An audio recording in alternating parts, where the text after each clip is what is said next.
তখন রাত্র 10টা বাজে, 10:15।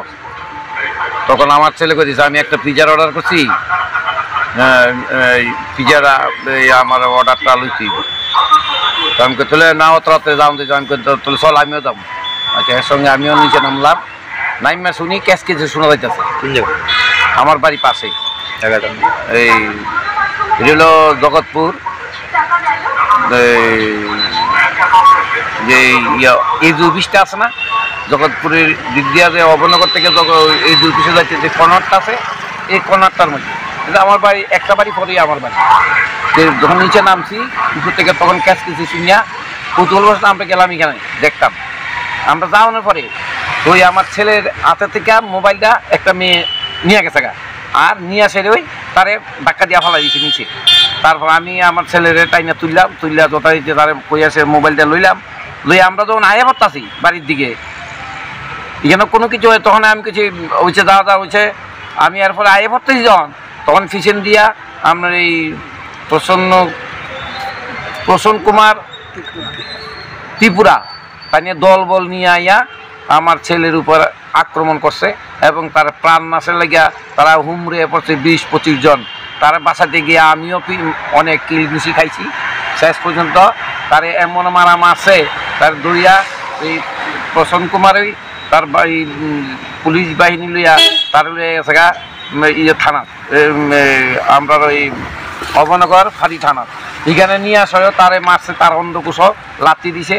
তার অবস্থা খুবই খারাপ। যখন বেশি খারাপ হইতেছে তখন তারে হাসপাতালে নিয়ে গেছে। হাসপাতাল নেওয়ার পরে ডাক্তার প্রেসক্রাইব করতেছে, তখন তারে সিটি স্ক্যান করার লেগে নিতে আসে। তখন তার বাহিনী সহ এই প্রসন্ন কুমার আবার তার উপরে হামলা করছে। তখন তাড়াতাড়ি মিডিয়ারা তার সহযোগিতায় তখন আমরা এখান থেকে ওই তারে সিটি স্ক্যান, এক্সরে, ইসি সব করাইবার লেগে নিয়ে যেতে পারছি। অথচ পুলিশ আছে আমার সঙ্গে, আমরা সঙ্গে পুলিশের সামনেই তারা এই ধরনের কারবার করে। এমনকি পুলিশের আইন তারা হাতে দিলে তারা কি নিজেরা ক্ষমতা জাহির করব? আমরা কি বাঁচানোর কোনো অধিকার নাই? আমরা কি দেশের নাগরিক না? তারা পুলিশে চাকরি করতে, তার কাছে সমস্ত অধিকার। তাই আমি ওখানে আমার ছেলের এই সুবিচারের জন্য আমি আমার থানার দ্বারস্থ হয়েছি। এই বিষয়ে কি আপনি মুখ্যমন্ত্রীর উদ্দেশ্যে কিছু বলবেন? মুখ্যমন্ত্রীর উদ্দেশ্যে কি, মুখ্যমন্ত্রী 26শে জানুয়ারি কতজনের পদক দিল, পুলিশ পদক, কিন্তু এই পুলিশ পদকের এই নিয়ে হালহতিকর। পুলিশ পদক তো পুলিশের যে পদকটা সম্মান, এই পুলিশ তো রাখতে পারতেছে না।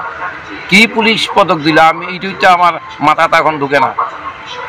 আমার ছেলে একজন ডাক্তার, আমার ছেলের বউ ডাক্তার, আমি রিটার্ন টিচার, আমার মিসেসও টিচার। আমরা এইসব জুট জামরাত আমরা কোনো সময় যাই না। অথচ যারা ঝগড়া করছে, পরে শুনলাম যারা নাকি এখানে মধ্যে তার মেয়ে মদমত্ত অবস্থা, ছেলে মদমত্ত অবস্থা, যার লোকে ফাইটিং করছে, তারা সবাই এখান থেকে গেছে গা। পরে আমার ছেলেরে পাই আসে তারা এই ধরনের অত্যাচার করলো। কেন করলো এবং তার কি অপরাধ? সে কি আদৌ কি এই কাজে তার মেয়ের সঙ্গে কোনো ঝগড়াঝাটি করছে না? ছেলে লোক আমরা তারা চিনিই না, আমার সামনেই তো সব। উনি একজন পুলিশ অফিসার, পুলিশ অফিসার হয়ে আইনটা এভাবে হাতে নিচ্ছে, আপনি কি বলবেন?